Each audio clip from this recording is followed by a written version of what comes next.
Hello everyone and welcome to the first session of this intermediate three-part ARSET training titled Solar-Induced Fluorescence or SIF Observations for Assessing Vegetation Changes Related to Floods, Drought, and Fire Impacts. I'm Dr. Erica Podest. I'm a scientist at NASA's Jet Propulsion Laboratory and I'm also an instructor with the ARSET program.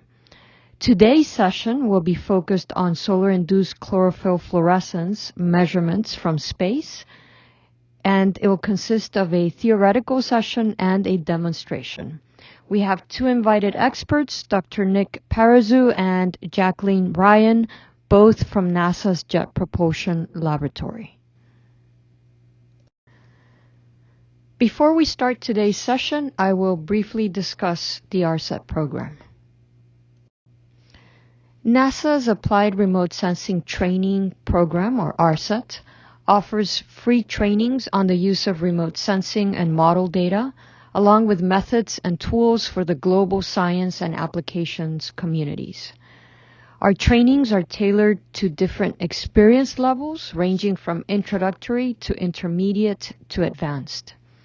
ARSET trainings focus on 7 thematic areas: agriculture, climate and resilience, disasters, ecological conservation, health and air quality, water resources, and wildland fires.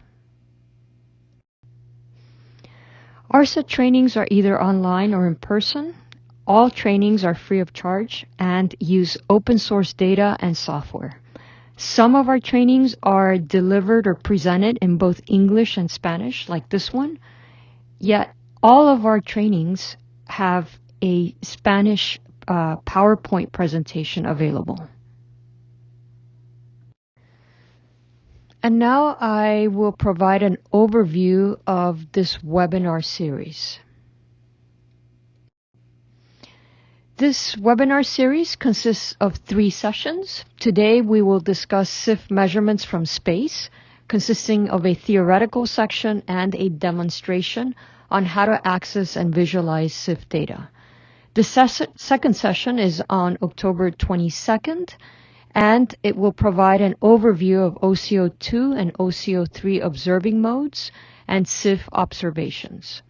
And the third and last session will be on October 29th, and it will be focused on working with gap-filled SIF products. There will be a homework assignment that opens on October 29th with a due date of November 12th. A certificate of completion will be awarded to participants who attend all the live sessions and complete the homework assignment by the due date. This is an intermediate training, and the 2 prerequisites are the fundamentals of remote sensing and the session focused on SIF from the webinar titled The Use of Solar-Induced Fluorescence and LiDAR to Assess Vegetation Change and Vulnerability. And here are the training learning objectives for this webinar series. By the end of the series, participants will be able to recognize how SIF is measured and used as a complementary measurement to commonly used indices like NDVI for land and vegetation applications, identify advantages and limitations of using space-based SIF measurements to monitor and evaluate vegetation health and condition, run a Jupyter notebook to generate a snapshot area map or SAM plot from OCO3 data for selected regions of interest to analyze and evaluate vegetation land change due to fire impacts. Run a Jupyter notebook using GoSIF data for selected regions of interest to produce visualizations to analyze and interpret episodic land change due to droughts and floods.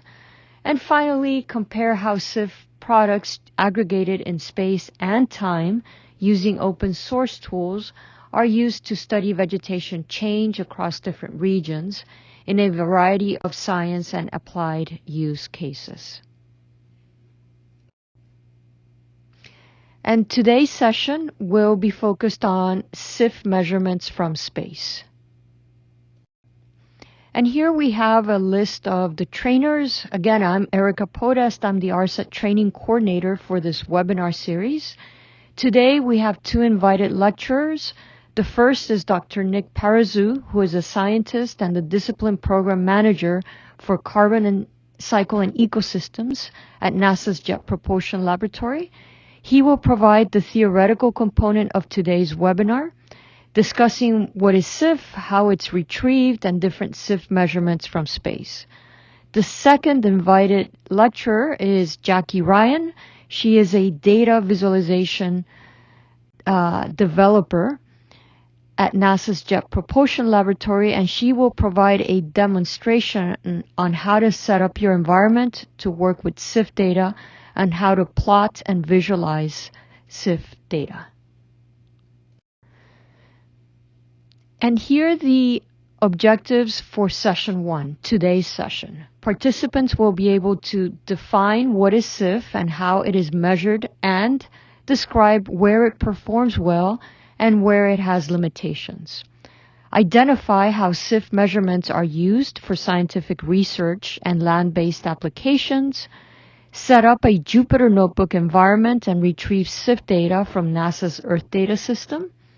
Identify how to overcome a key limitation of Level 2 SIF data by aggregating multiple days to create gridded raster products with greater spatial context. And finally, run Jupyter Notebooks to explore the ancillary information included in SIF products and how this data can be used to refine an analysis. How to ask questions. Please write your questions in the questions box, which is at the bottom right. There'll be 3 points. Click on that and there'll be a pop-up menu. Select questions and write your questions in that box, and we will address your questions at the end of this session. Feel free to enter your questions as we go along, and we'll try to get to all of your questions during the Q&A session. The remaining questions that we cannot answer, we will answer them in the Q&A document, which we will post to the training website in about a week. Let's start with today's training. This next section will be led by Dr. Nick Parazou. Welcome, Dr. Parazou. Great to have you here.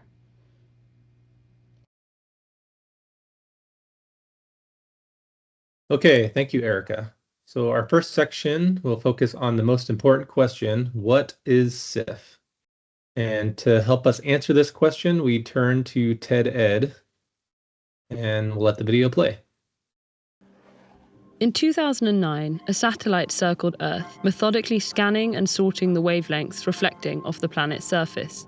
Researchers were looking for the spectral signature of carbon dioxide when they noticed something baffling: an unexpected wavelength of unknown origin. They tried looking at Earth with only this wavelength and saw the planet covered in a red hue of varying intensity. This couldn't have been reflected sunlight because it was a wavelength that never escaped the sun's outer atmosphere, and it didn't correspond with densely populated areas, suggesting it wasn't human-made either. In fact, it was emanating from places with lots of plants. The Amazon basin, northern evergreen forest, and croplands of the Midwestern US were all ablaze. So, what was going on? Plants and other organisms use light to grow by way of photosynthesis, but that's just one of 3 ways that light entering a photosynthetic organism is used, and this is the key to solving the mystery. To understand the others, we need to begin with photosynthesis. During this process, sunlight hits structures within a plant's cells called chloroplasts, which are packed with chlorophyll pigments. When chlorophyll molecules absorb light, some of their electrons become excited. They go through a series of reactions which transform light energy into chemical energy. This powers the conversion of carbon dioxide and water into glucose, the simple sugar plants need to grow. And of course, this reaction generates an important byproduct: photosynthesis, which is constantly being carried out by plants, algae, and bacteria, produces all of Earth's oxygen. But plants regularly absorb more light than they're able to consume. For instance, over winter, the frozen leaves of evergreen trees can't photosynthesize at their usual rate, but they're still exposed to a lot of sunlight. If not dealt with, the excess light can damage their photosynthetic machinery. So, the second way plants use light is by transforming it into heat and dissipating it out of their leaves. The third way plants interact with incoming light is by radiating it back out at a different wavelength, producing what's called chlorophyll fluorescence. During photosynthesis, the chlorophyll's excited electrons move through that series of chemical reactions. But as some of the excited electrons fall back to their ground states, they emit energy as light. Overall, about 1% of the light absorbed is re-emitted as wavelengths at the red end of the spectrum. It's such a small amount that you can't see it with the naked eye, but plants the world over are fluorescing as they photosynthesize. And this is what's caused the Earth's baffling red glow, as observed by satellite. It was an accidental discovery, but a huge breakthrough. Tracking chlorophyll fluorescence from space allows us to watch the planet breathe in real time and monitor the health of ecosystems worldwide. Previously, researchers used levels of greenness as the main estimate for plant health, because plants generally change colours or lose foliage when they're stressed. Higher levels of green typically indicate healthier plants. But this measure can be unreliable. In contrast, chlorophyll fluorescence is a direct measure of photosynthetic activity. It can help us infer how much oxygen is being released and how much carbon is being absorbed in a given system. Drops in chlorophyll fluorescence may also occur before visible signs of plant stress, making it a timely measure. Scientists have already used chlorophyll fluorescence to monitor harmful phytoplankton blooms and track the effects of drought in the Amazon and Great Plains. Going forward, we'll be investigating photosynthesis from space and gauging how best to support our silent friends who already do so much for us. Okay, so now we know that SIF, or solar-induced fluorescence, is the re-emission of absorbed sunlight by excited chlorophyll molecules in plants. This process is depicted in this slide in two ways: in physical form on the left, and then in spectral form on the right. On the left, we see sunlight in yellow being absorbed by leaves within the tree canopy, and fluorescing light in red re-emitted by the same leaves. On the right, we see chlorophyll absorption spectra in green and emission spectra in red. The green shading corresponds to blue and red wavelengths where plants absorb sunlight. The red shading corresponds to wavelengths where leaves emit light. Note the overlap between the curves in the red and far red portion of the spectrum around 700 nanometers. This means that fluorescence is emitted primarily through the absorption of the red portion of sunlight. Okay, so now we have a better idea of what SIF is. So the next question is, what is the relationship between SIF and plant photosynthesis? The long story is that it's complicated. For remote sensing observations, it depends on the spatial and temporal resolution of the data. Are we looking at a single leaf, or the entire canopy, or an entire ecosystem? Another complication is that SIF only represents the light reactions of photosynthesis. The dark reactions, where carbon dioxide is assimilated into sugars, occurs downstream, and so there's a disconnect. Canopy structure, composition, and plant physiology impact observed SIF. Examples include leaf area, nitrogen content, and leaf stomatoconductance. Also, sometimes changes in plant health are not reflected in SIF and vice versa. For example, under highlight conditions in the middle of the day, you can see divergence between SIF and photosynthesis. The short story is much simpler. SIF equals photosynthesis. Under most scenarios relevant to remote sensing, there's a very strong correlation between carbon uptake and SIF because SIF is directly linked to photosynthesis. This link is depicted in this graph as a nearly perfect linear fit between observations of SIF on the x-axis and observations of photosynthesis on the y-axis. You can see the different types of ecosystems in this plot by looking at the different colors. In red, we see crops. In blue, we see forests. And in green, we see grass. In all cases, we see a very strong linear relationship between SIF and photosynthesis. Another common question is, why is SIF optimal for detecting plant activity? We have seen that SIF is a direct emission with mechanistic ties to photosynthesis. It is independent of color and very weakly sensitive to interference by clouds and reflections from non-photosynthesizing surfaces such as pavement, water, and soils. Other well-known metrics for plant activity, such as reflectance and vegetation indices, are excellent for telling us about leaf color and changes in color over the growing season. But SIF stands out because it is very good at detecting rapid changes in photosynthetic activity and plant health. So this next section will focus on how SIF is retrieved, or in other words, how do we use remote sensing to measure or observe SIF? The key to the SIF retrieval is something called Fraunhofer lines. Fraunhofer lines are very narrow regions in the optical spectrum of the sun where sunlight and atmospheric interference are minimal. More specifically, they are a set of dark spectral absorption lines, depicted here by vertical lines with the single letter labels, formed when atoms in the solar atmosphere absorb light being emitted by the solar photosphere. The result is a set of discrete gaps in the solar spectrum reaching the surface of Earth. So what happens next is that outgoing fluorescing light from plants, which occurs at a different spectral region than where it is observed, then fills the solar Fraunhofer lines, resulting in a change in depth of Fraunhofer lines, which can be seen here as the difference between the dashed and solid lines on the right. High spectral resolution remote sensing instruments can resolve these lines, detect the infilling from SIF from anywhere in the atmosphere, and then solve for the SIF emission that best explains the infilling. The orbiting carbon observatory has such exceptionally high spectral resolution that it only needs a few Fraunhofer lines to run this calculation.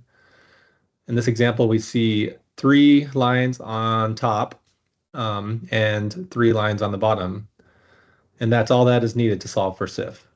Other SIF observers can also detect and retrieve SIF, but their coarser spectral resolution requires more lines to solve for SIF. This can be seen by the different spectral bandwidths used by various SIF observers over the past 3 decades.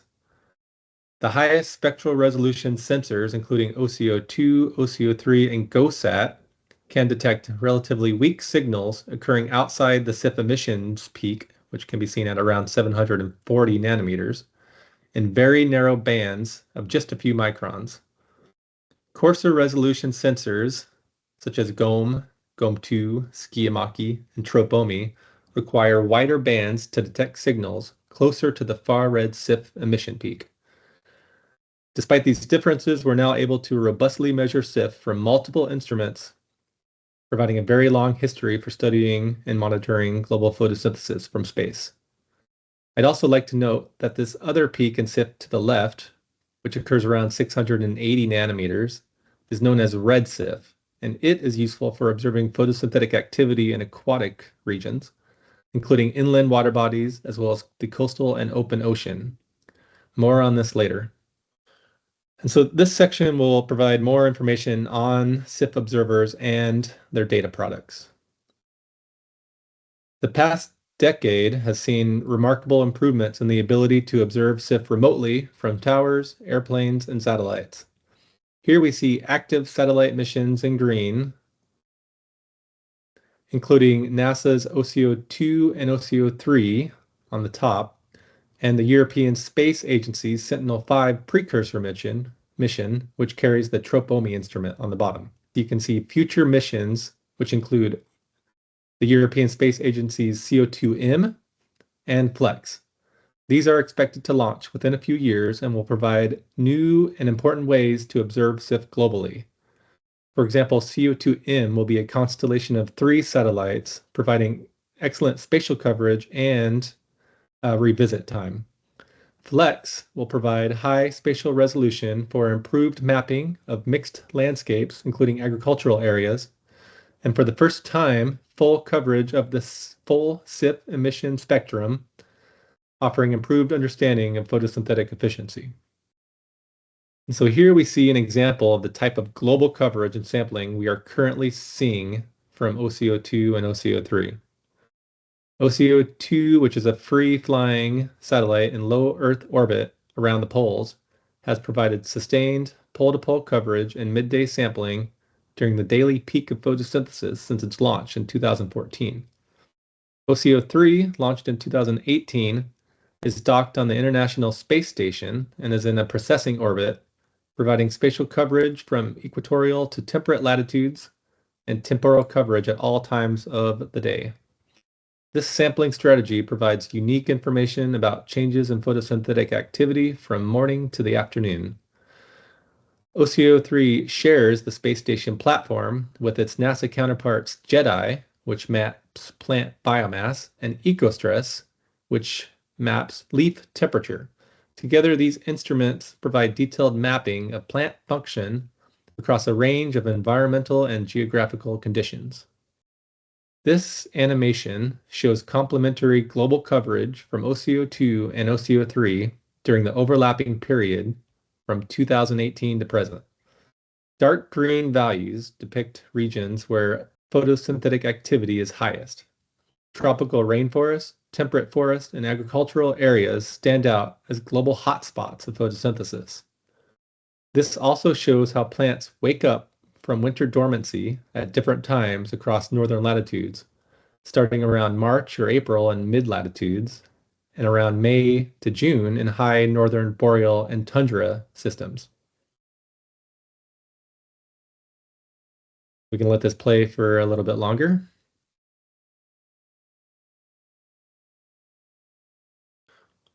And the other type of data that many scientists use is based on proximal remote sensing from tower-mounted instruments. These were almost non-existent a decade ago and now span populated and remote regions across the northern hemisphere. These data are unique and powerful in that they observe SIF directly over individual plant canopies and even over individual leaves, and continuously over the course of a day and throughout the year. Some instruments can also observe at different angles, which is useful for pointing at different plants and at different parts of a plant. This is helping scientists and someday farmers understand how different parts of a plant respond to changes in sunlight and stress throughout the growing season. These data provide important insight on their own, but are also critical for validating and interpreting satellite data and informing vegetation and carbon models. Links to these data can be found in the link on the bottom right. Here's an example of how tower and aircraft data can help verify the accuracy of satellite data. The figure on the left was derived from co-located flights of an airborne instrument called the Chlorophyll Fluorescence Imaging Spectrometer, or CFIS, with satellite overpasses from OCO2. This shows strong agreement over the tract of land the two instruments flew over. The right figure shows comparisons between OCO2, aircraft, and tower data during co-located measurements in Colorado. This shows remarkable agreement in both seasonal structure and magnitude.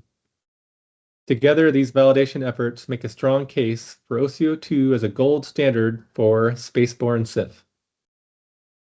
Now, the trick to making satellite data user-friendly is to make the data gap-free over space and time and at a scale that meets the needs of scientists, land managers, and decision makers.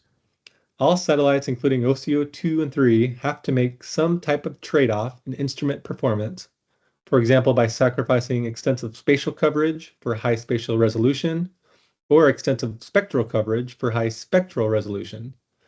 Researchers have leveraged OCO's small footprint and traceability to ground data alongside artificial intelligence and complementary Earth observation data to bridge the gap between local OCO measurements and broader regional applications.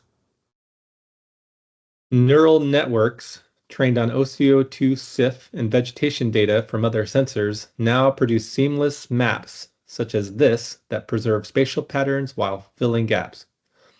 These maps provide meaningful spatial resolution, visual clarity, and traceability to land management decisions, This map, derived from NASA's OCO2 and MODIS data, shows productivity in the Corn Belt region in the Midwest US in exquisite detail.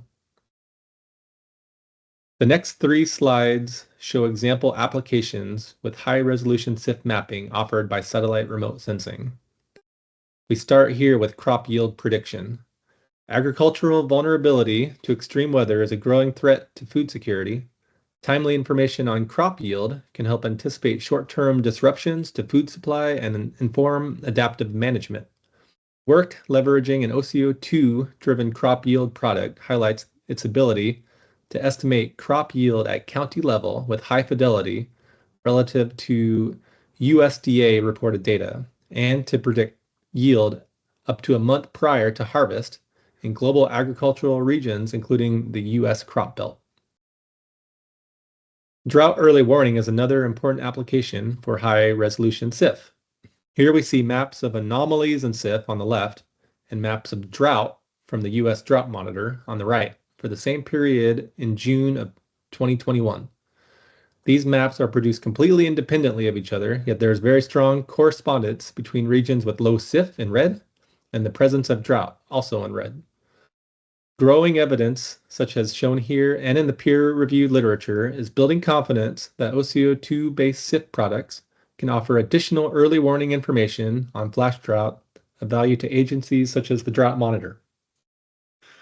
This information can help producers and managers prepare for worsening conditions in agricultural, rangeland, and forested regions. We conclude with examples of aquatic applications based on the red bands of tropomi, which I mentioned earlier in slide 10. These bands are difficult to retrieve over land, especially in dense vegetation, because SIF is reabsorbed by plant canopies and never makes it to space. However, they are perfect for monitoring and studying the activity of phytoplankton or algae floating at the surface of a body of water. The top example shows the daily progression of harmful algal bloom activity along the coast of Florida over the period of a week. The bottom left is a similar example of algal blooms within the Salton Sea of California. Both examples have implications for aquatic ecosystems, human health, and fisheries. Are signs of poor water quality driven by contaminated runoff and illustrate opportunities to mitigate impacts through SIF-based early warning. The example on the bottom right shows examples in the open ocean of the impact of oceanic climate extremes on the productivity of phytoplankton. See areas where high sea surface temperatures lead to high productivity, and also areas where high sea surface temperatures reduce productivity. And maps like this are of interest to scientists trying to understand global ocean productivity and the carbon cycle.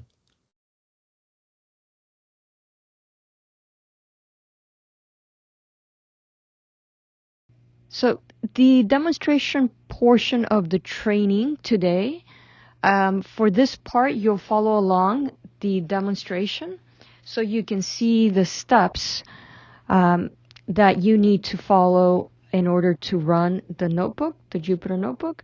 The Jupyter Notebook is available on the GitHub link that you see here, and it will be available for the duration of the live training and homework submission.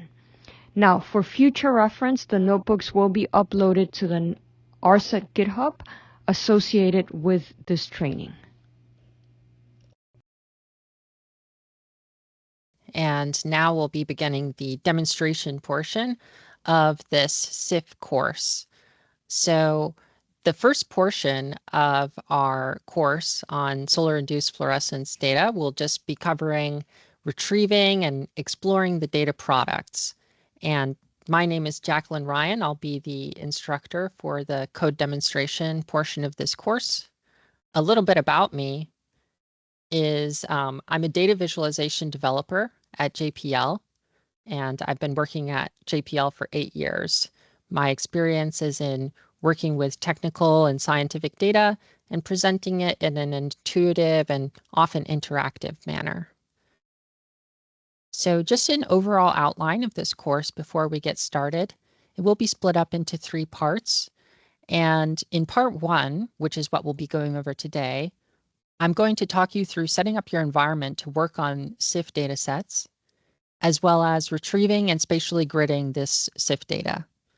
In part 2, we'll be covering the OCO3 snapshot area map mode, which is a unique mode introduced with that instrument. We'll be using SAM data to compare with flux tower data taken from the ground. And we'll be looking into a case study looking at fire conditions through the lens of SIF and GPP data in Oregon from 2020. Finally, in part 3, we're going to be talking about the use of gap-filled SIF data products and looking at a case study of the 2019 Midwestern U.S. flood event and its impacts to agriculture in that very important Corn Belt region of the United States.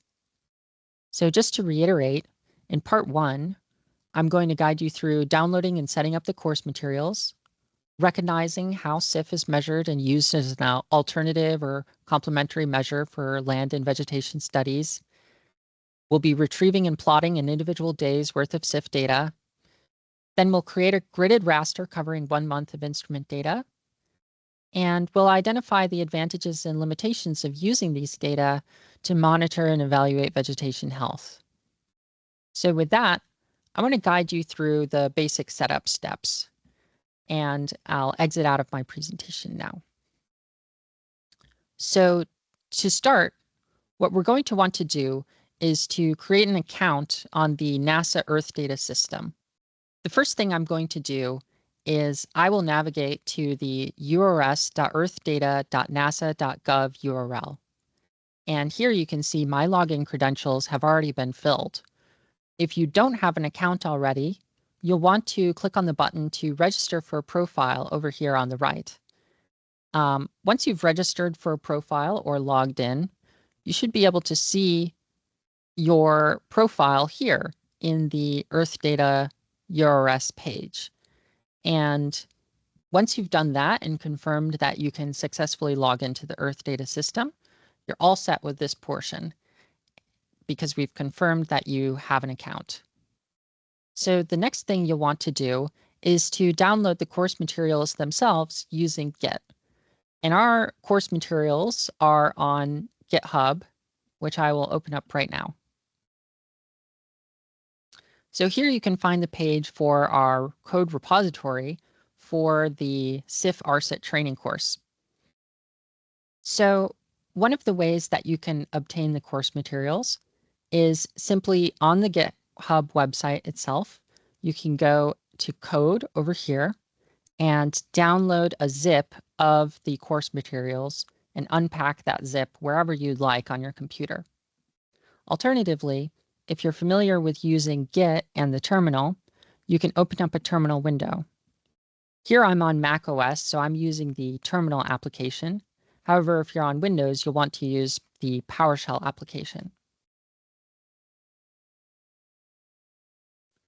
And I've already gone ahead and created a directory that I'd like to use for these course materials called ARSET. So I'll move into that directory, and then I'll clone the repository on the command line. So I'll do git clone. I'll copy the URL of the repository, paste it into my terminal, and hit enter. On PowerShell, you'll run the exact same command if you have Git installed. And you can see the cloning was successful. So now I have a new directory called SIF ARSET, the same name as the repository itself. And if I look in this directory, you can see the course materials have been installed. What we need to do now is to set up our authentication so that we can grab the data automatically using the code. And this is why we set up that account on Earth Data in the first place. So one of the files that I've included, which you can't see here, but you can see if you open up an editor, which I'll do now. So I'm going to open up my editor of choice, which in this case is the VS Code editor. And I'm going to move it down here. And what you can see is that there's a file called .env.example.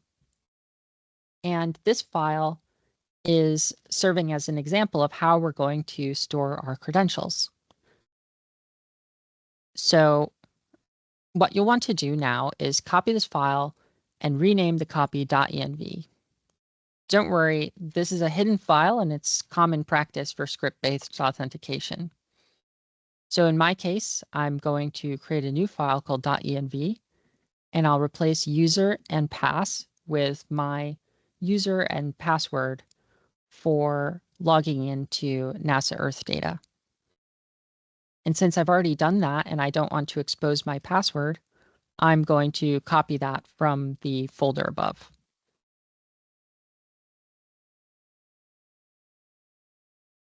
Perfect. Okay, so now that we've set up our authentication, I want to point out just a quick troubleshooting issue that you may run into. Remember, this file should be called .env, .echo November Victor. Do not name it with any file name at the beginning or use a different file extension after. All right, now we can run our setup script. And this is the last time we'll be using the terminal in this course. So if you've had trouble following along with using the terminal and maybe you're not as familiar, don't worry, this is the last step that we'll need to do for setting up. I've included two setup scripts in this repository, one for Windows and one for Mac OS or Linux. If you are on a Windows system, you want to use the setup.ps1 script. If you're on a Macintosh or Linux system, you'll want to use setup.sh. And in my case, since I'm on Mac OS, I'll be running setup.sh.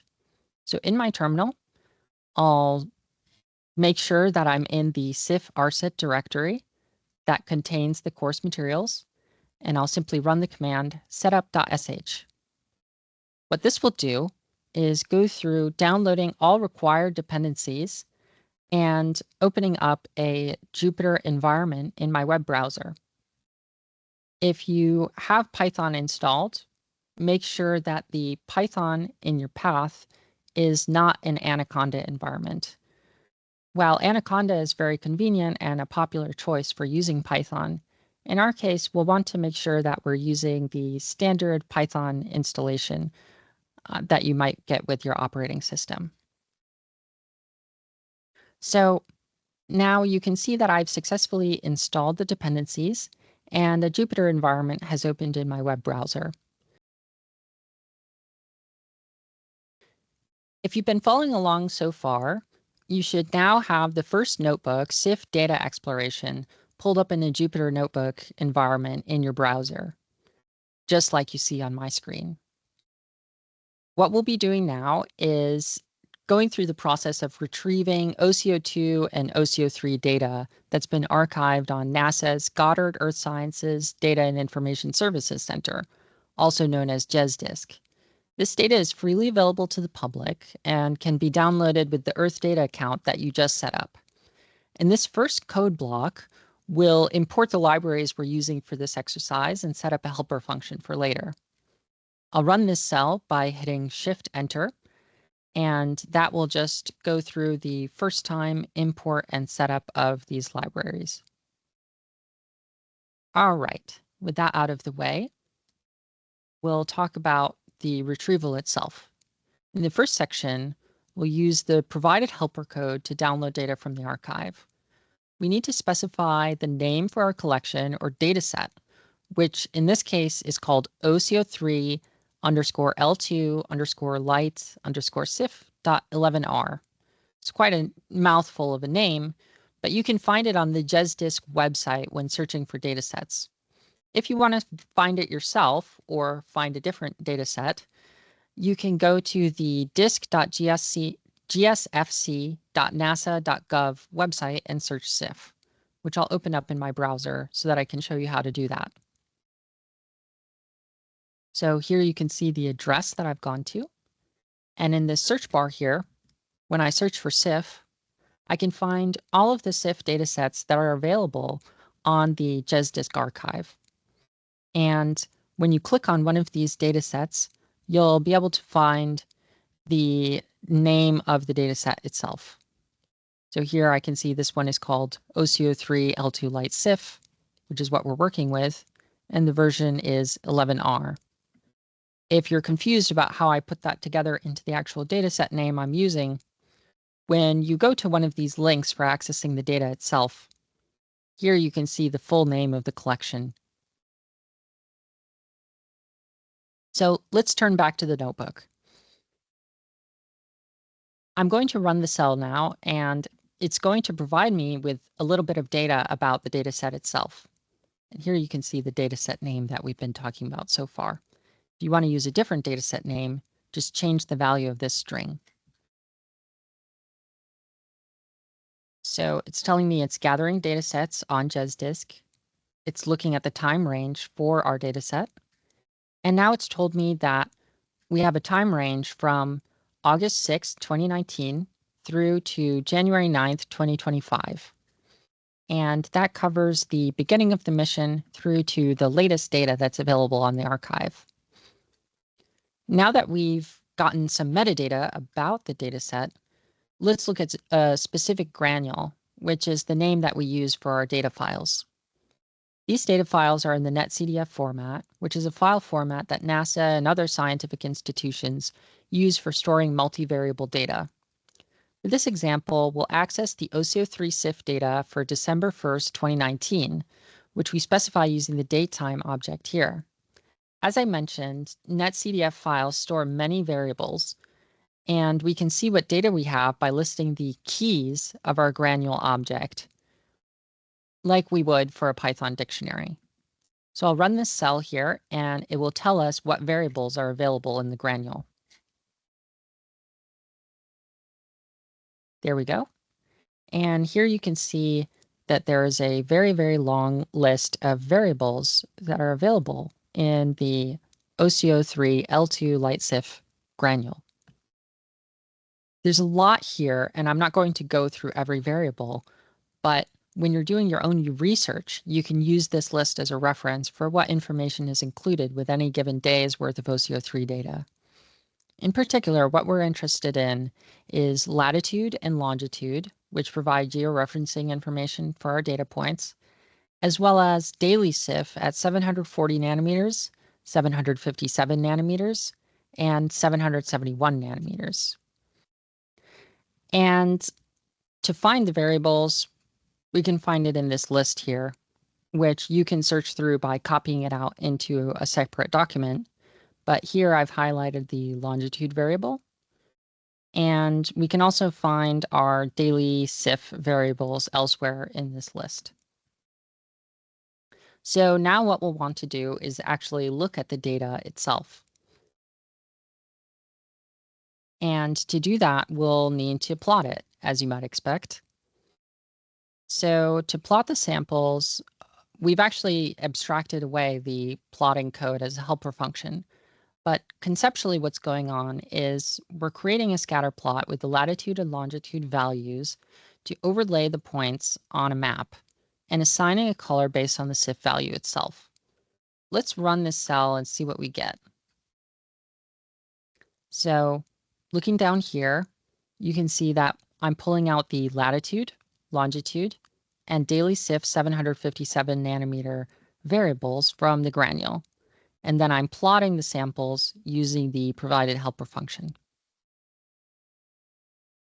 Don't worry about the keywords right away. We'll discuss those later. And another thing you'll notice is that I get a warning from the code. This is a one-time warning and is no concern. So taking a look at this plot, there's a couple things that we can notice right away. Unlike other remote sensing instruments you might be used to, the swath width of OCO3 is very narrow. In fact, it is only one sample wide in most cases.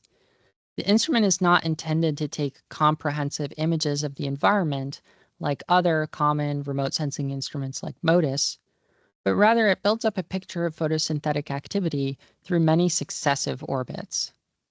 Taking a look at our color bar down at the bottom, we can see that the values can actually be negative since our color bar minimum is negative 0.2.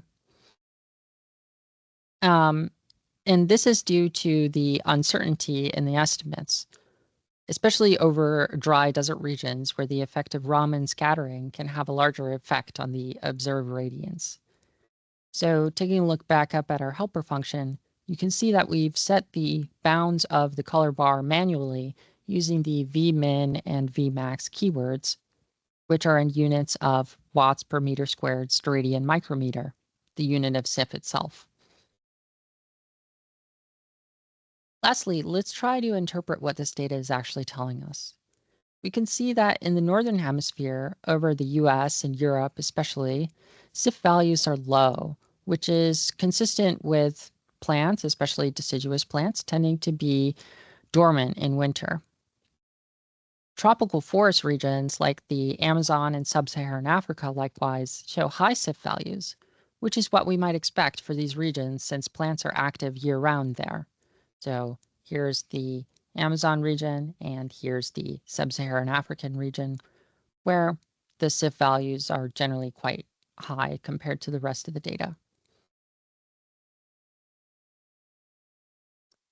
As I mentioned earlier, the small amount of spatial coverage for a single day means that if we want a broader context of SIF for a given month or season, we will need to gather a time range of data and combine it together.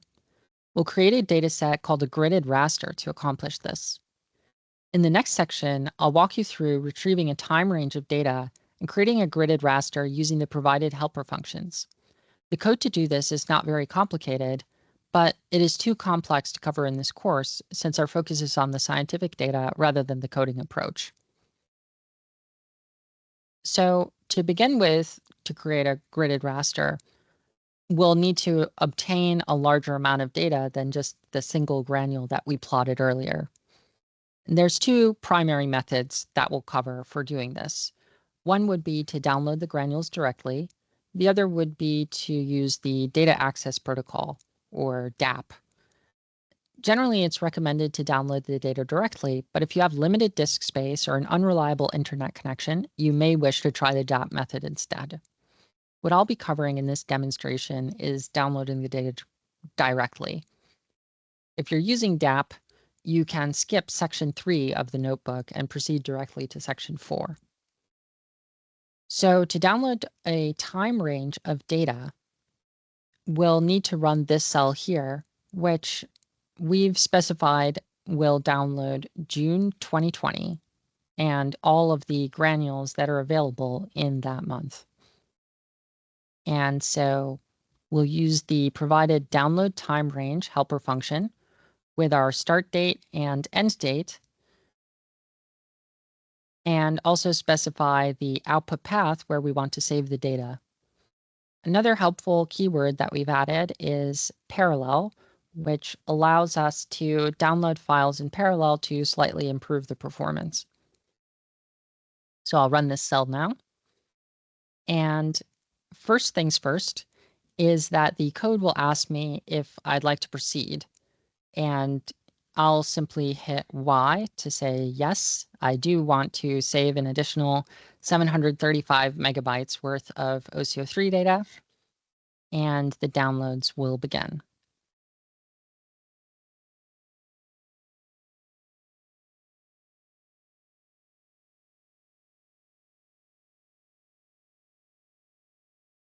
All right, now that our data has been downloaded, the code will also give us a summary of what it downloaded. And here you can see each of the individual file names of what was retrieved. And it's also told us that it didn't find any data for June 2nd, 2020. We can find the granules themselves in the newly created data directory. And if I go here in the file browser, you can see it's created a folder named after the collection that we're interested in, and an additional folder with the month of data that we downloaded. Okay, so now that we have our data downloaded, let's return to the code notebook itself and actually work on gridding the data itself. Pay close attention in section 4, since, as I mentioned earlier, we have two methods of obtaining the data. And to use the DAP protocol, we actually specify a different keyword when creating the gridded raster that lets the code know to retrieve the data progressively as it generates the gridded raster itself. That means we have option A, which is to use the data that we just downloaded, as well as option B. If you're using PyDAP, you'll want to run option B. So the first thing we'll need to do is specify the inputs for creating our gridded raster. And the specific inputs that we'll specify are the year and month, same as we did in section 4 or section 3. And then we'll also specify the name of the file containing the data set that we're going to output when we create the gridded raster. So for this demonstration, I'm going to run option A since I downloaded data in section 3. First, I'll run the cell containing the inputs, which will run right away since it's just setting some variables. Then I'll run this cell right here. And there's a lot of options here. I'm not going to go through them all right away because I want to show you what we're actually working towards before we discuss the creation options for gridded rasters. And again, this is a provided helper function that is going to place the data onto a grid for the time range that we've selected. And this will take a couple seconds because of the resolution that we're working at. And then it will save out a data set in netcdf4 format into our data directory. Now that that's completed, we can look in that data folder and see a new file called June 2020 sif.nc4. We can plot this data using the last cell in the section. The color bar in this plot is going to be similar to our first plot for a single granule worth of data, but now we're going to have much higher spatial coverage. So let's run that now to see what it's actually going to look like. And we can find this cell in display the monthly gridded raster. So I'll run this. And here's our plot of the monthly gridded raster itself that we just created. And as expected, you can see that the spatial coverage is much higher than the individual days worth of data. Instead of using individual points to represent each sample, you can see that we've placed the samples on a grid which spreads out their coverage to a minimum resolution of 0.5 degree in latitude and longitude. And that's configurable in the creation options. Multiple samples that lie on the same grid cell or pixel are going to be averaged together to create the monthly average SIF that's represented here.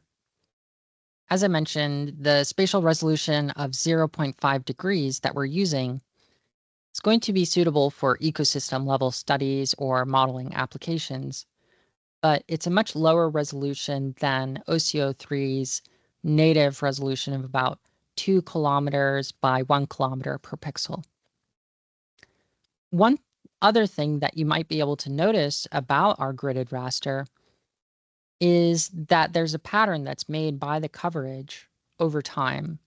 Since OCO3 is mounted on the ISS, its orbit track forms a pattern that you see in the raster. One limitation of the ISS's orbit is that it never goes above 51.6 degrees latitude north or south, which is the same as its orbital inclination. And here you can see that line of 51.6 north, and 51.6 south is a little harder to make out, but somewhere around here. And so because of the ISS, as I mentioned, our data is never going to extend further north or south than those lines. All right, so to test our intuition about SIF, let's interpret the values that we're seeing in this plot. The highest values of SIF that we can see this time are in the eastern United States, right here, Central Europe, here, northeastern China, Russia, and Korea, over here. This is consistent with June being at or near the peak of growing season for the northern hemisphere in deciduous forests. So we would expect to see a strong SIF signal in these regions at this time of year. Meanwhile, the tropical forest regions of Africa and South America also have high SIF values although somewhat lower than the northern deciduous broadleaf forests, here and here. While these regions are active year-round, tropical rainforests typically experience a dry season during June, so this is consistent with our observed moderate SIF values. Finally, the arid regions of the Sahara Desert in Africa, here, the Taklamakan Desert in western China, here, and the Mojave Desert in the southwestern US, right here, all show low or near zero SIF. Now that you have a sense of what we're trying to accomplish with creating a gridded raster, we can go back to the earlier part of this section and discuss the various parameters that are available to you. This information is also included in the text of the notebook if you'd like to refer back to it outside of this presentation. So I'll scroll back up to the section where we created the gridded raster, and I'll talk about the parameters that we have now. The first option that we have available to us is which variable that we're looking to turn into a gridded raster. In our case, we're using the daily SIF 757 nanometer variable. This variable will need to be specified when plotting to let the plotting code know that you want to look at daily SIF 757 nanometers as opposed to anything else that you've included in your data set. You'll notice that this is a list, meaning you can include multiple variables if you wish. So one of the things that we'll do is include the other 3 wavelengths that SIF is provided for. So I'll add in daily SIF 740 nanometers, daily SIF 771 nanometers, and those 3 variables will now be included in our data set. As I mentioned, NetCDF4 is a multivariable data set or a multivariable data format, so we can include multiple data variables if we wish. Next, we'll talk about grid size, and this is included in the latres and lonres keywords. In our case, the default that we've been using is 0.5 degrees per pixel, but you can decrease this resolution if you want to see things at a higher resolution. A grid size of 0.05 degrees is referred to as a climate modeling grid resolution and is often used with Terra and Aqua MODIS collections, 2 missions that are commonly used for context data in research. And that corresponds to about 6 kilometers per pixel. So I'll set the resolution to 0.05 degrees here. Since the resolution is much higher, it's going to take longer to create the gridded raster. And it might be difficult to see that higher resolution at a global scale. So we can also provide a bounding box on our data in order to let the code run a little bit faster and also focus the data that we're interested in to a specific region. In our case, we're maybe interested in the continental US or CONUS. So we've included a commented line here that includes a bounding box that covers that region. So I'll uncomment it now, and that will include the longitude minimum, longitude maximum, latitude minimum, and latitude maximum of our region of interest. Finally, we have the ability to change the filters that we use on the data. So we can filter the most relevant data points that we're interested in for our particular task. The quality flag of 0 has already been specified here, which tells the gridding code to only use SIF samples that are considered best quality. Points with a quality flag of 1 are considered good and have higher uncertainty, but may also be included depending on your use case. The quality flag 2 is bad quality data that may have contained clouds or other factors preventing obtaining a good estimate of SIF from the radiance measured by the detector. We've also included the ability to filter by measurement mode. The instrument has 5 modes, which can be found in the user's guide that we'll link in the video description. 0 corresponds to the nadir mode, which is a good place to start if we're interested in the most straightforward or ideal SIF observations. Nadir mode means that the instrument was observing a ground point directly below the sensor, so the influence of view angle geometry has been minimized. Plants, and especially forests, have what we call surface anisotropy, which means that the amount of light they receive or reflect varies depending on your viewing angle.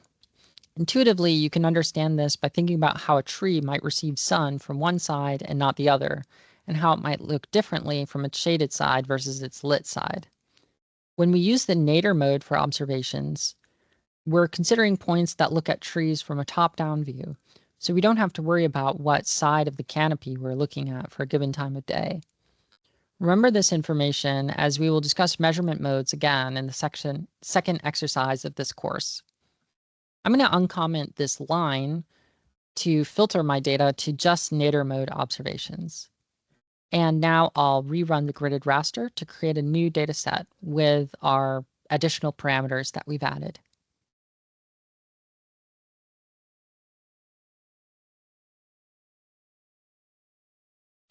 When we go to plot our data with this new data set that we've created, we'll want to make sure that we update the parameters in the plotting section of the code to reflect the changes that we made.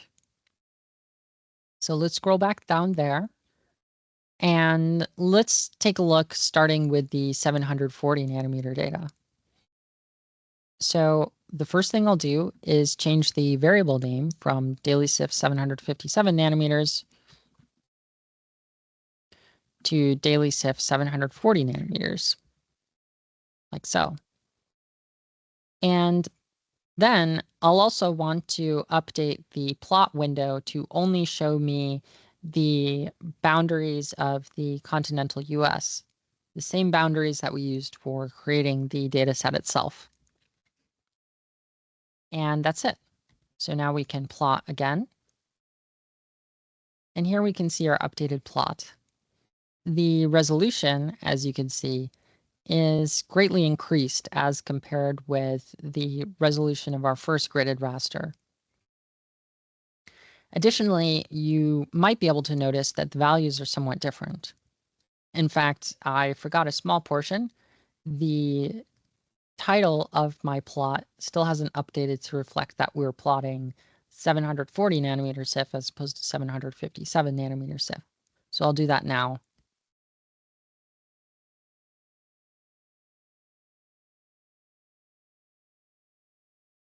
So since we're using the same color bar, it becomes even more clear the difference between the plots when we look at the two of them together in the tab view. So let me open up this plot, and then I can open up the previous plot over here. And this isn't a direct comparison since we're looking at the two different resolutions, but just qualitatively looking at the difference in values over the eastern United States, we can see that the values are a bit lower in the 757 nanometer SIF as compared with 740 nanometer SIF. And this relationship will become even more clear when we plot the 771 nanometer SIF. So I'll do that now.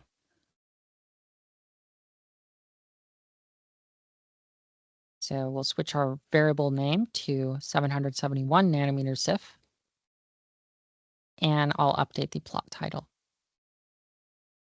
and run it again. And here you can see that for the same color bar, our values are significantly lower than what we were seeing at 740 or even 757 nanometers. So here's our 740. Here's our 771. And let's look at the eastern US next to each other. So what are we actually looking at here? What is the difference of what we're looking at? Essentially, when we measure SIF, we are estimating SIF as a radiance at a particular wavelength. And you can tell that we're measuring radiance because of the unit that we use. So that would be the watts per meter squared steradian micrometer unit down here in the color bar. The radiance comes from the detector itself, and the measurement is the amount of radiance or irradiance coming from the SIF signal produced by photosynthesis in the plants themselves. And from theory and ground measurements, we know that the SIF signal has a peak at 740 nanometers, and then it trails off as wavelength increases with lower values at 757 and 771 nanometers. So while we're still measuring the same SIF signal coming from the photosynthesis reaction, we're getting a weaker signal at the other two wavelengths. So with that being the case, why wouldn't we just use 740 nanometer SIF for all of our experiments or our research? The answer lies in the limitations of the oxygen band spectrometer that's used to measure SIF itself. So the spectrometer on board OCO2 and OCO3 is not actually able to measure the 740 nanometer band directly, but can only measure the 757 and 771 bands, amongst others. This means that the 740 nanometer data is actually interpolated from the other two data points by following the expected curve of the SIF signal. As a result of that, there may be increased uncertainty when using the 740 nanometer data as compared with data that was retrieved directly from spectrometer radiances.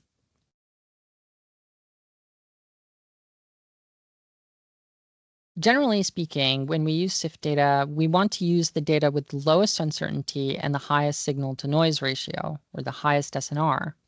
For these exercises, we feel that 757 nanometer SIF fulfills that purpose. If you'd like to explore the uncertainty in the data, you can do so on your own. See if you can figure out how to do that with the code that we've provided so far. And remember that there's a list of available variables in the granules from an earlier cell that we covered. Speaking of which, how do we know the uncertainty in the data in the first place? The SIF values in these granules aren't derived by directly inverting the observed gradients through an atmospheric transfer function. Instead, we use a technique called optimal estimation. We start with an initial guess of the SIF value, use a forward model, usually a lookup table, and we predict what radiance that SIF would produce. Then iteratively adjust our SIF estimate until the predicted radiance matches the observed radiance within acceptable limits. This approach allows us to rigorously quantify uncertainty by combining sensor measurement errors, forward model uncertainties, and the sensitivity of the retrieval to the observations. As a side note, some of you might be wondering why we don't derive these values using machine learning. And the uncertainty metric that we get from optimal estimation is the primary answer to that question. To put it simply, a machine learning-based estimation would not give us a rigorous uncertainty in the same way that optimal estimation would. Anyways, now let's review what we've done so far and put it all together for the final section of this notebook. So we'll turn back over to the code of the notebook. Getting to this point, that is, making and plotting a gridded raster, was a bit of a long process, and the previous steps broke everything up into many cells so that you could understand each step of the process in detail. In the fifth exercise, or the fifth section of this exercise, we'll go through everything that we covered related to creating a gridded raster again, but for the OCO2 instrument. Before we do that, though, I'd like to give you some context as to why we care about creating these types of plots. Let's open up the Doty et al. Paper from the README. So I'll go back to my editor, and I'll look at my README here. And I'll open the Doty et al. Paper in my web browser.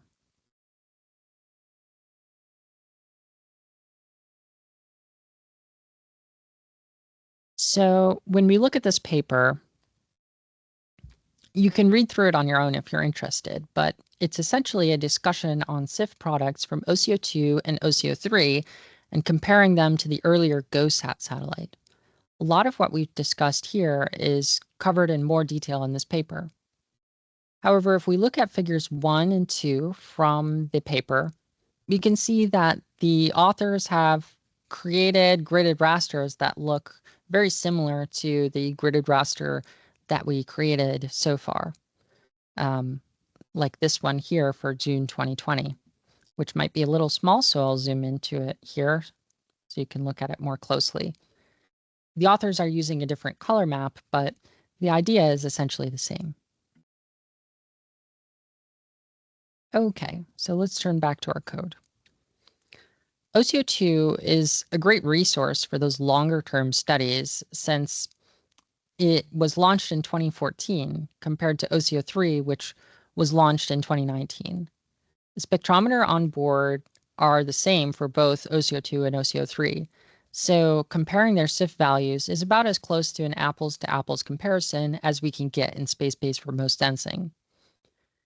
Let's create a gridded raster from OCO2 so that we can review the process and see how the two instruments compare. Remember, there are 3 main steps to this process. Step 1 is we download the granules over the time period of interest. In our example, we're using June 2020. Step 2 is we create the gridded raster. Under the hood, this code is assigning each sample to a grid cell at our chosen resolution, filtering the values that we aren't interested in along the way.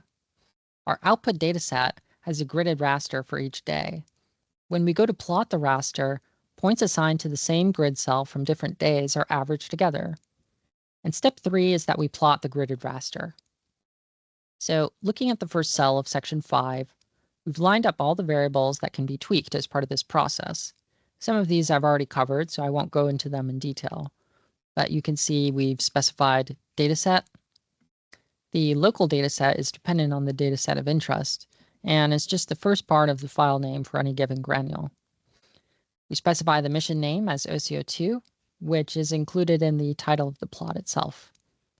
Then we specify the time period of the data of interest, the variable name, the label that gets included in the plot, the unit that we're using for the plot itself, and then we automatically set up the start and end date as we have been doing before. We include the directory that we'd like to save data to. And lastly, we specify the name of the dataset where we save our gridded raster data. So I'll run this cell now, which already includes preset values for creating an OCO2 gridded raster. Then I'll run the cell that downloads the granules and generates the gridded raster.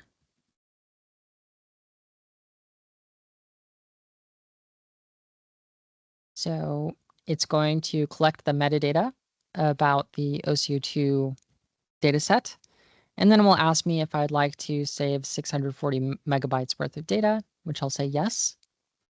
And it'll go through and download all 30 days worth of data for OCO2 in June 2020.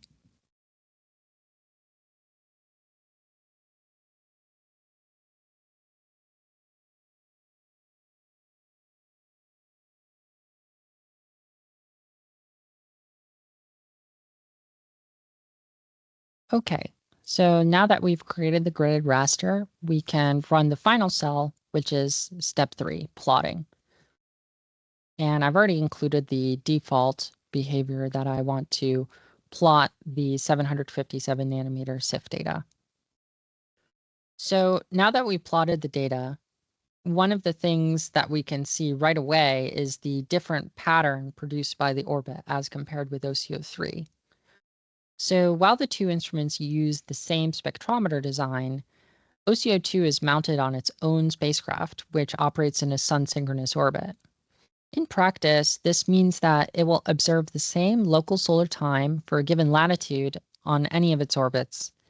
At the equator, OCO2 provides observations at a local time of 1:15 p.m. It also means that it is always moving north to south in a descending node when acquiring data, as compared with OCO3, which may be operating in the ascending or descending node, depending on where in the ISS its orbit is.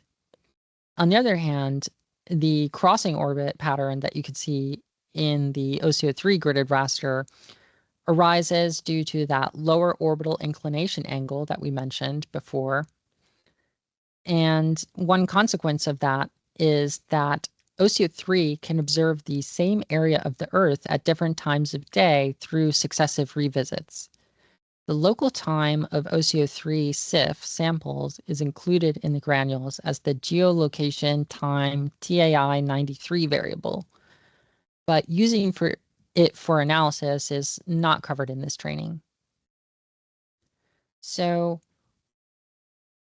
discussing the quantitative differences between OCO2 and OCO3 data in terms of the SIF values themselves will be left for a homework exercise that you can complete on your own.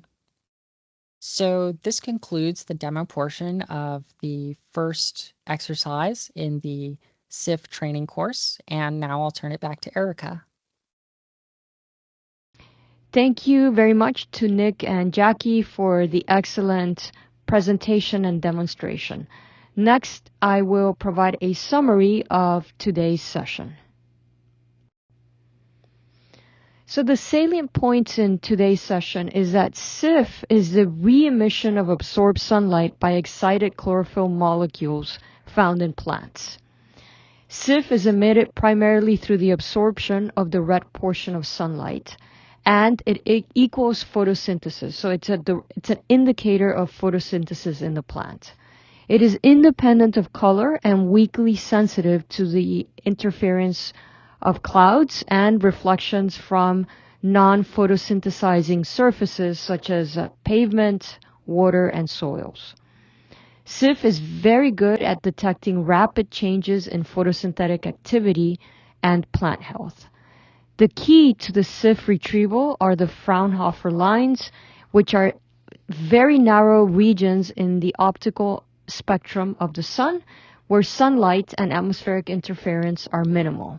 And the outgoing fluorescence of light from plants fill those Fraunhofer lines, resulting in a change in depth of the Fraunhofer lines. There are SIF measurements from space, and some of those are from NASA's OCO2 and OCO3 sensors or satellites. Another one is Sentinel-5 from the European Space Agency, which carries the TROPOMI instrument. And then there are future missions that include ESA's CO2M and FLEX. The OCO2 satellite has provided sustained pole-to-pole coverage and midday sampling during the daily peak of photosynthesis since its launch in 2014. OCO3 is a sensor on the International Space Station. It launched in 2019 and is in a precessing orbit, providing spatial coverage between the equator and covering the equator and the temperate latitudes, and its temporal coverage is at all times of day. So some important applications of SIF are crop yield predictions, drought early warning, and algal bloom detection. A single day of SIF measurements from OCO2 or OCO3 provides limited spatial coverage, but aggregating the data over several days will ensure more or wider coverage. And OCO2 or OCO3 quality flag of 0 is considered good quality data. Quality flag of 1 is considered good, but it might have higher uncertainty. And a quality flag of 2 indicates bad quality data. The nadir mode provides an ideal set of measurements over terrestrial vegetation because the sensor is looking straight down, minimizing the influence of the view angle geometry. And finally, the 757 nanometer SIF data has the lowest uncertainty and the highest signal to noise ratio in general. Here are some links to some of the SIF products discussed today, including a link to what is SIF TED Ed video that was shown on slide number 2. And here is a list of publications with links. They are all available to the public, and the citations are listed within the slide deck. And here is the contact information for today's trainers, Nick Parazu and Jackie Ryan. If you have any further questions, please feel free to reach out to either of them. And finally, looking ahead to the next session, session 2, we'll cover SIF measurements in science and applications, examples of SIF in OCO3 snapshot area map mode or SAM mode. We'll do a comparison with flux tower data and look at a case study of fire conditions and SIF in Oregon in 2020. We've reached the end of our session, this first session. Again, thank you to Nick Parazu and to Jackie Ryan. And thank you to all the participants for the questions that have been coming in. We will now start our question and answer session. Great. And I'd like also to give a special thank you to Karen Ewan from the OCO team, who has been instrumental in getting this training together. So we've been receiving your questions and we've been compiling them in the Google Doc that you see online. And we will just start going through each of the questions. I think we'll have enough time. There aren't that many questions so far, but feel free to keep the questions coming as we're going down this document. So we'll start with the first question. Are there differences in SIF detection in difficult to sense or to characterize landscapes like sagebrush, steppe, or semi-arid drylands? So please go ahead and unmute yourself and respond to this question, Dr. Parazu or Jackie. Thanks, Erica. Yeah, I put an answer in there. I can just start by reading that. So yeah, the detectability is in principle independent of landscape. Wherever you have plants photosynthesizing, you have plants emitting SIF, and so you should be able to capture some kind of signal. But when you have reduced vegetation cover or less productive vegetation, you're going to typically have a weaker signal. And so that's going to increase the noise in the retrieval. And so if you have enough data, you should be able to characterize the vegetation signal, but that increased noise will be a confounding factor for attribution work. Great, thank you. Question number 2, can Landsat and Sentinel satellites measure SIF? So yes and no. No for Landsat. It's a broadband instrument, and so it can't resolve the Fraunhofer lines that you need for the SIF retrieval. But the Sentinel-5 precursor satellite has an instrument called Tropomi, which we covered in the webinar, and that is sensitive to the red and far red SIF bands, and so you can retrieve SIF just from the Sentinel-5 precursor Tropomi, not the other Sentinel satellites. Good. All right. Question number 3. What is photospec on slide 16? So photospec is a tower-mounted spectrometer that we use for studying SIF at leaf to canopy scale. It's also used for calibrating and validating satellite data. It's a similar instrument to those in space, but it's higher performing and better optimized for measuring SIF. And so there's a couple of these instruments that are out in the field in North America, somewhere between 5 and 10. I don't know if that map in the slide deck shows the locations, but but it's basically an instrument for trying to better understand plant canopies. I'll add to that answer a little as well. Go ahead, Jack. So Zoe Pierrat, one of the researchers that we work with, has worked with photospec extensively, and I've referenced one of her papers in the README of the code repository. So if you want to read a little more about that, we don't go over it in the code demonstration in part 2 directly, but I do briefly mention it a little more there. Wonderful. Thanks for pointing that out. That's a great reference.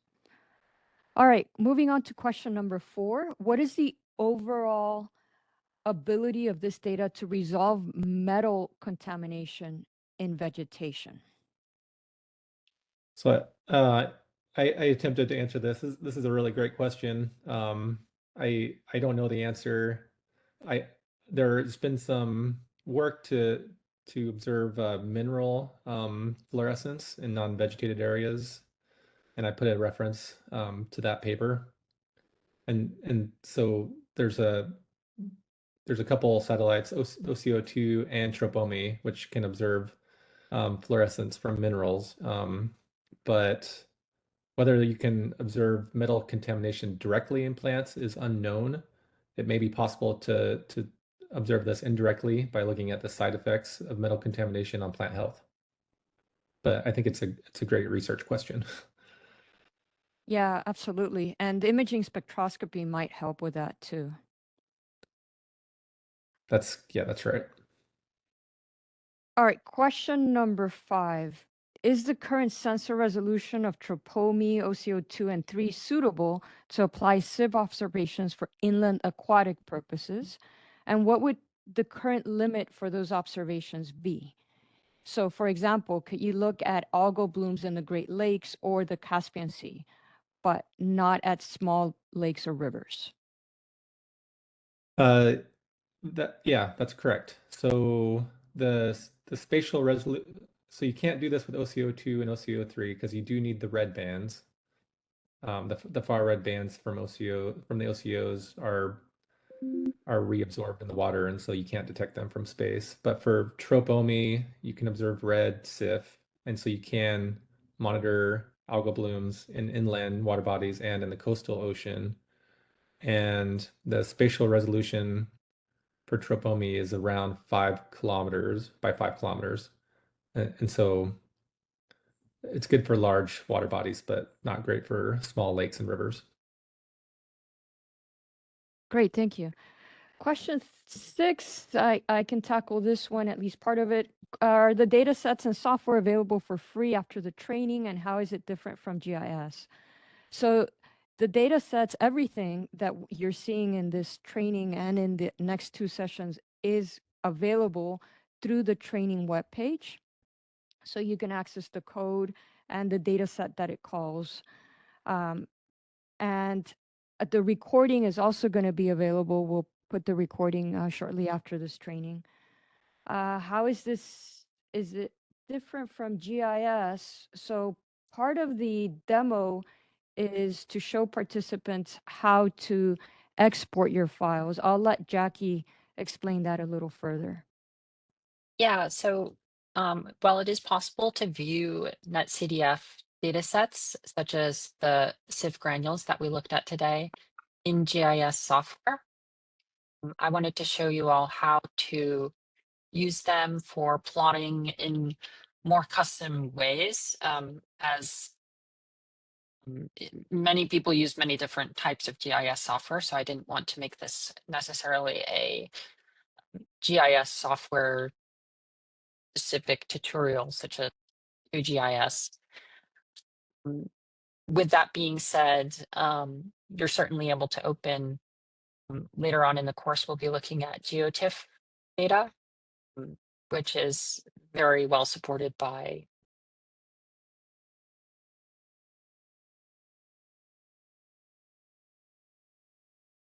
I'll also try to answer the next question. So why is it not recommended to use conda environments?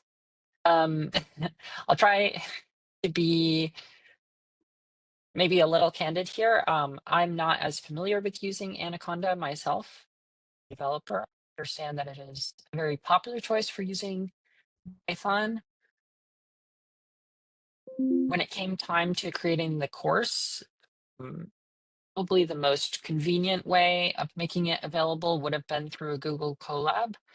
However, due to the constraints of storage with that platform and some of the ways that we're working with data, it was challenging for me to make the course compatible with Google Colab. So I selected this standard Python installation based method of installation to be compatible with as many users as possible.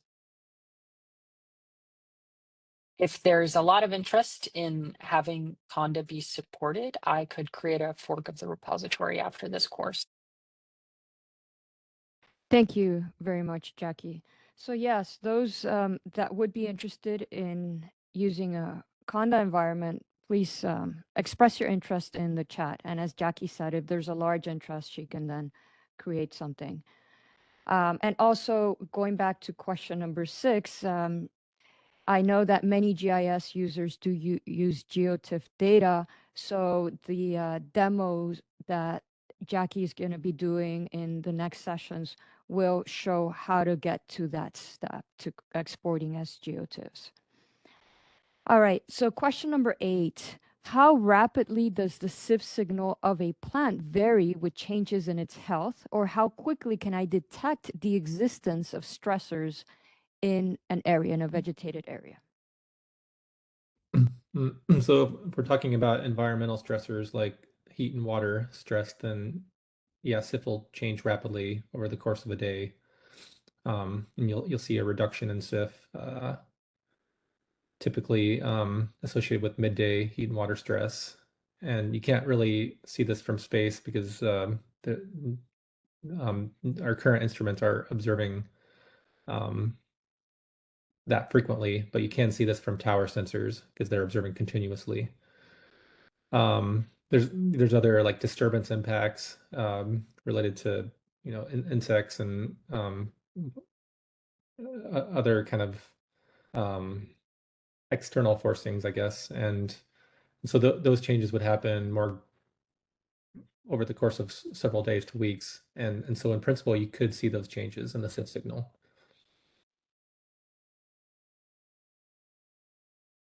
Great, thanks. Question number 9. I have the Python 3 environment that comes with ArcGIS Pro. It is Anaconda based. As I understand, I will need to install the standard Python environment. Can I assume this will not break my existing Python environment? So the short answer would be yes, because the way that the installation and the setup script works is that it creates a virtual environment. So the dependencies are installed within the VNV directory. With that being said, I'm definitely getting the impression that a lot of you prefer to use Conda. I understand that it's very popular in the GIS community. And so, yeah, I'll try to support that since it seems like there's a lot of interest. Thanks, Jackie. And we can make that announcement maybe in the session 2 or session 3 in terms of what you can support related to Conda. Question number 10. I'm interested in using SIF for detecting algae blooms. Can you share case studies with a specific methodology to follow?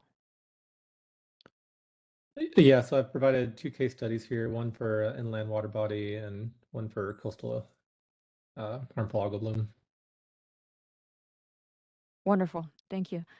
Question 11, does SIF saturate similar to greenhouse greenness indices like NDVI? Does the relationship between SIF and photosynthesis remain linear across varying vegetation densities, etc.? So the emission does not saturate, but the relationship with photosynthesis changes at different light levels. So you you typically have a very strong linear positive relationship at low light levels, and then it becomes that linearity saturates at high light and it can become negative.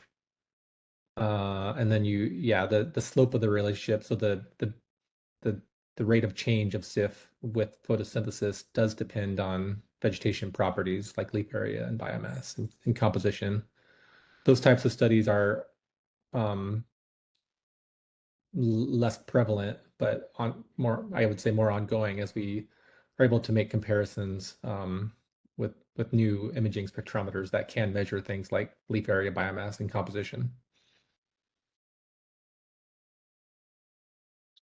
I'll handle question 12. Okay. I did answer it in the chat, but I'll reiterate here.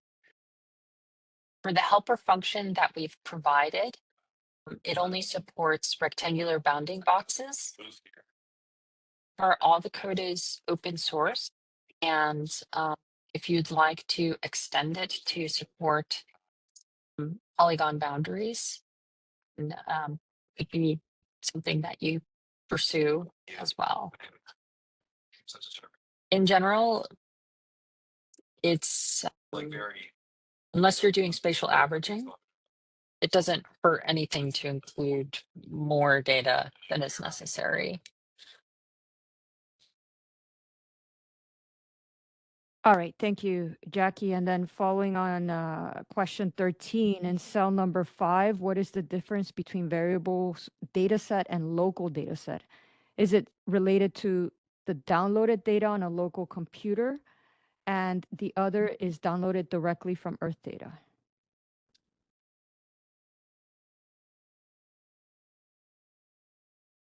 Go ahead, Jackie. Oh, sorry. Question 13. Oh, yeah. I was trying to answer a question in the chat as well. Sorry. So for the data set, that is the way that it's referred to online. Local data sets is in reference to the way that the data is referred to in its file name. And for whatever reason, they are different from each other. And there's no consistent terminology to like automatically determine the way that file naming convention works for an individual file and the dataset name. So they have to be separate. Makes sense. All right, thank you. So question number 14, what are granules?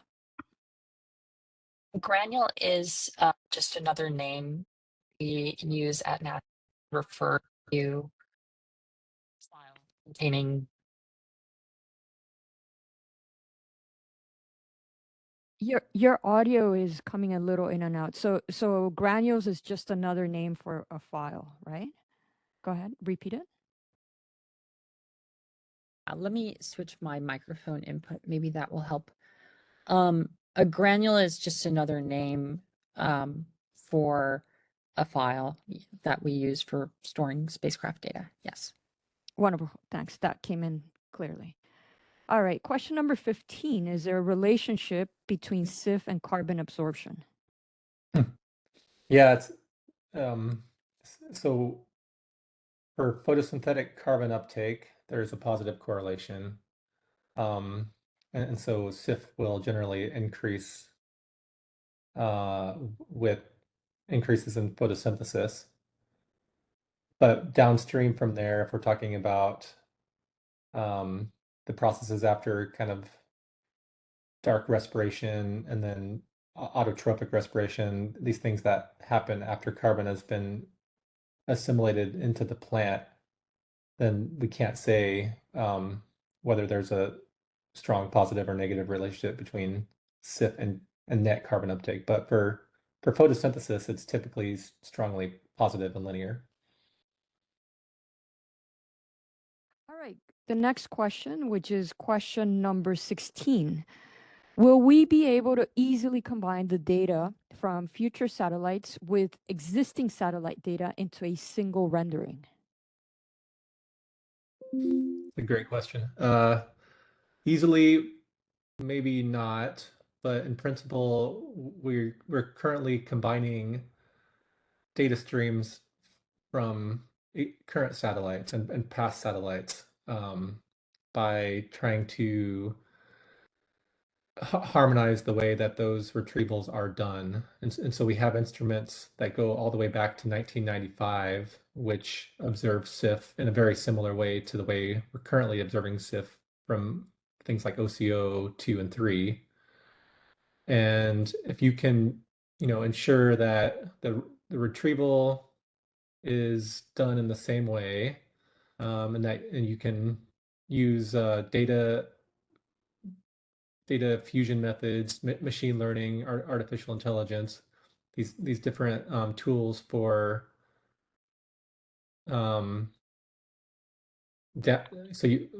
we call this downscaling. So when you go from one spatial resolution to another spatial resolution, if you can use machine learning tools to kind of normalize the spatial resolution of the different satellite data sets, then yes, you can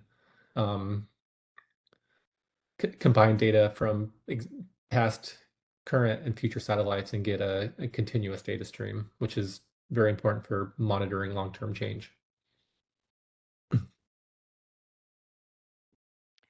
All right, thank you. Question number 17. What is the maximum spatial resolution that can be obtained for using SIF data in local agriculture? A spatial resolution of 10 to 30 meters would allow local analysis. In Colombia, for example, a 2-kilometer resolution is not useful because there are a high number of small producers.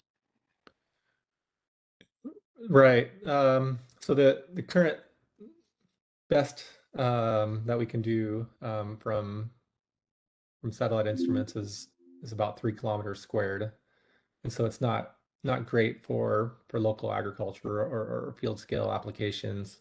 But there is a lot of work to use machine learning tools that combine SIF with other vegetation data, such as vegetation indices from Landsat and Sentinel products, which are 10 to 30 meter resolution. And so these models will be able to predict SIF based on their relationship to other high resolution spectral data. And so you can get down to field scale where it could become more informative for local agriculture, but you have to keep in mind that it's when you use machine learning tools to manipulate the data, it's no longer a true SIF signal. It becomes this hybrid product, which is informed by multiple vegetation products. And this is an emerging field, and we're not expecting to be able to resolve down to 10 to 30 meter scale for SIF anytime in the near future. And so these kind of tools will be important for agricultural applications. Thank you. Jackie, would you like to add something? There is a paper that I can recall. I don't have it on hand. However, they used a neural network with ancillary data from, I believe, one of the Sentinel satellites to downscale the SIF data to a 30-meter resolution. And I can add the DOI for that paper to this Q&A after this session. Great. Thank you Thank for you, that. Jackie. That'll be a great reference, yeah. Question 18, can the layers be resampled to a higher spatial resolution? What are the maximum and minimum resolutions in latitude and longitude? So I think part of that was answered in question 17, but if you want to go ahead and add to it. Yeah, that was answered using neural network tools and random forest modeling are currently used to resample SIF data to higher spatial resolutions. Um, for most satellites are on a low Earth orbit, so they're polar orbiting, and so they can observe from pole to pole. So from the coastal Antarctica up to the north slope of Alaska and Siberia, and so there's no latitude longitude extent for the low Earth observers. But for OCO3, it's sitting on the space station, and so it can only observe up to around 52 degrees north and south. Okay, great. Thank you. Question number 19. Do these satellite platforms provide continuous or complete coverage like Sentinel? I'm assuming Sentinel-1 or Sentinel-2, which are imagers. Yeah, for individual satellites, OCO, yeah, so it just depends on how long the mission has been operating. But as long as it's active, and the retrievals are being performed, then yeah, it's more or less continuous and complete. So for Sentinel-1 and 2, I think Sentinel-2 goes back to 2014, and I'm not sure about Sentinel-1. But for an Yes. individual satellite, it's more or less continuous. Yeah. Yeah, Sentinel-1 starts 2014 and then 2016, I believe, Sentinel-1B. All right. Question 20. How many spectral bands does the sensor have? For OCO2 and 3, I don't know I think it's a couple hundred. I can't remember what the spectral sampling density is, but it's 1 or 200 nanometer, well, 1 or 200 bands, and each band is about 0.05 nanometers wide. But it's only covering 1 to 2 nanometer window, and so it's not a very wide window. And so when we say these are high spectral resolution sensors, that means that they're able to see these very narrow Fraunhofer lines, which are needed for the SIF retrieval. If we're talking about something like tropomi, it also has several hundred spectral bands, but the spectral resolution is wider, and so the spectral range is also wider.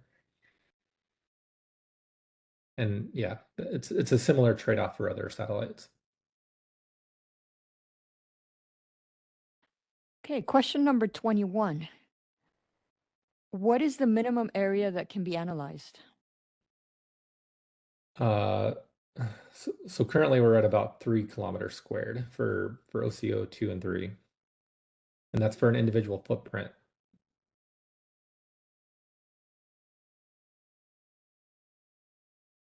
But you Okay. can, yeah, I don't know.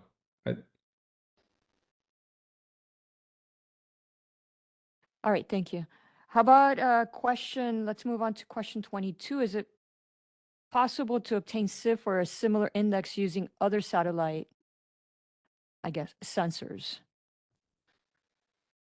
Yeah, so we have we can observe SIF. I'll just name the instruments. So GOM, which is a European AIRS GOM, goes from 95 to 2002, I think. Then there's Skiamaki. So GOM was an instrument designed to measure ozone, but we've been able to retrieve SIF from it.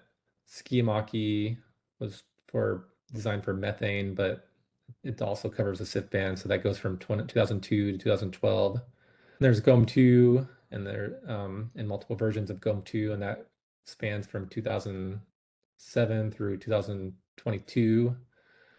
There's GOSAT2, which is a Japanese instrument, also designed for CO2, but carries SIF, and that goes from 2009 through around 2020. And then there's OCO2 and OCO3. OCO2 starts in 2014. It's still and is ongoing. OCO3 was in 2018 and is ongoing, or 2019 and is ongoing. And then there's Tropomi, which is a European, the Sentinel-5 precursor, and that started in 2018. And then future missions include the CO2M instrument from ESA, and then Flex, also from ESA. Great. So a number of satellites, sensors, or space. I'll also add that I review this information in my part 3 presentation, which will be in 2 weeks.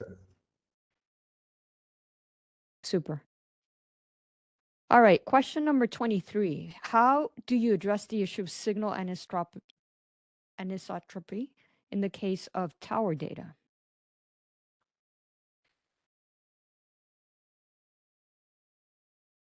The tower data is it's a challenge. You're getting a lot of information at multiple angles, viewing angles and sun angles, and because of the different view angles and sun angles, you can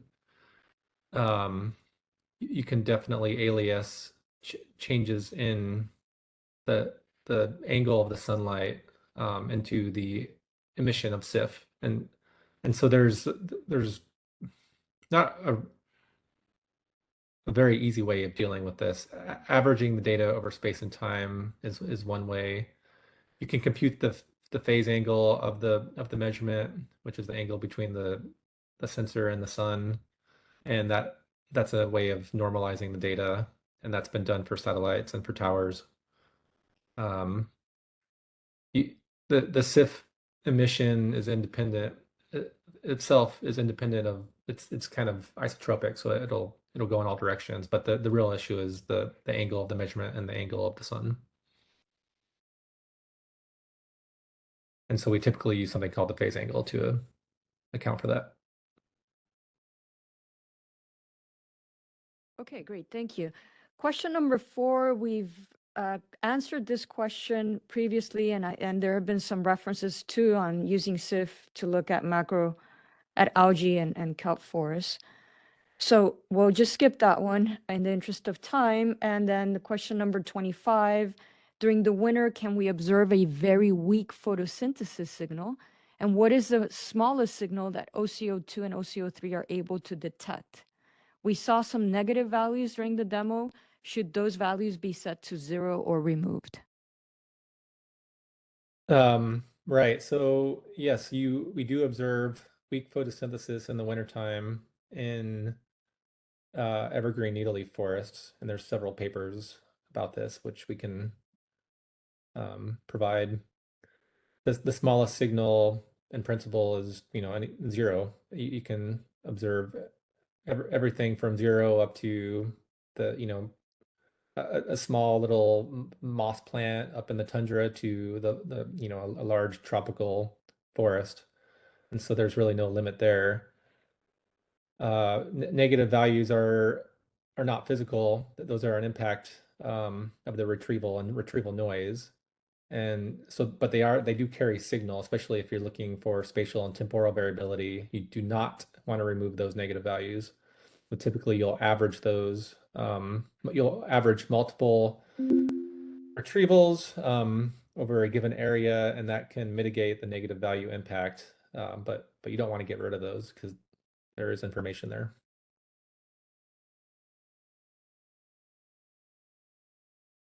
All right, so we have a couple of new questions coming in. Is there any other method to increase the spatial resolution without resampling, downscaling, and machine learning techniques? Without resampling. Well, no. If you don't alter the data, then you can't change the spatial resolution. But I will say that there's a way of using overlapping data to improve the spatial resolution relative to the individual footprint. And so if you have an area which has been observed multiple times from different angles, and you can use that spatial overlap between the different samples to increase the spatial resolution. And so OCO2 and OCO3 have a special observing mode called target, where you are observing the same area multiple times during one overpass. And there's work to spatially downsample based on that, on those overlapping data. But yeah, without any kind of resampling or downscaling or machine learning tool, you wouldn't be able to change the spatial resolution. Okay, thank you. Question number 27. To what extent does tower-based SIF data measure photosynthesis in different species or parts of a plant? And can you provide examples of papers, if any? So we have a network of towers all over the world. There's even a tower in Africa. And so the extent to which these towers can measure different species depends on where the tower is placed. And there's also different designs, instrument designs. Some towers they'll be downward looking and they'll have a hemispheric view, and they'll measure everything within that field of view. And so you can't distinguish between different plants. Other instruments can scan, and they can observe at leaf scale. So they can point at a leaf and then scan across the canopy, and they can also scan across different plants within that landscape. And so it depends on the instrument and it depends on the location. But yes, you should be able to observe different species and parts of a plant. For the second part here with the different parts of a plant, for that scanning instrument, such as photospec, there's a mode where you can scan vertically and horizontally. And so you can look at leaves lower in the canopy or understory plants, which have typically lower sunlight. And so you would see one signal there. And you can also look at leaves at the top of the canopy, which are in full sunlight, and you would have a different signal. And so by scanning the different parts of the canopy, it helps you integrate that signal over the entire canopy, which is useful for understanding how that translates to photosynthesis. I'll also mention that we'll be covering tower-based SIF measurements more in part 2 next week. And we'll be considering it primarily at the biome level rather than at the species level. Good, thanks. And then the last question, can we use Colab instead of installing Python 3? This was partly answered in an earlier question. Google Colab was discussed in the development of this course. There were certain challenges with compatibility and storage limitations for free accounts. So we opted to use a local installation method for the code demonstration. Yes, thank you. Yeah, that was indeed addressed. So, all right, so that leads us to the end of this session and questions. I'd like to thank our participants for their interest in this topic, for all of the great questions. As you know, if you have any further questions, please feel free to reach out to our guest instructors today. I would like to thank the ARSET team, and I would like to thank most of all our guest instructors today, Jackie Ryan and Dr. Nick Parazu. I'd like to remind you that there are 3 sessions in this training. The next one will be next Wednesday at the same time, and Dr. Junji Liu from JPL will be covering the theoretical portion of that session, which will be focused on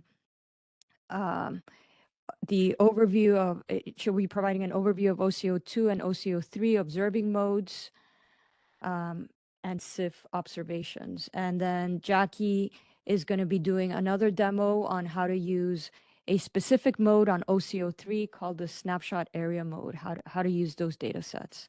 So before I close today, I would like to provide the forum to Jackie if she would like to say any closing words.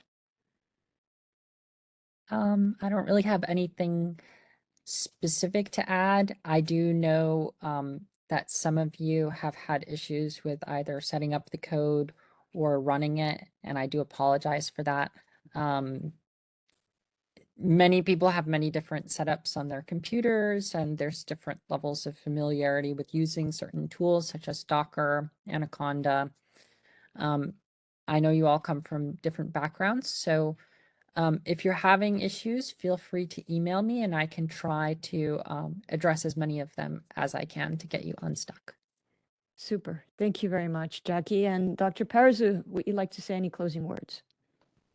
Thanks everyone for attending. It was great to see the high number of attendees here and the interest. And please feel free to reach out. I think my email is on the top of the Q&A page here.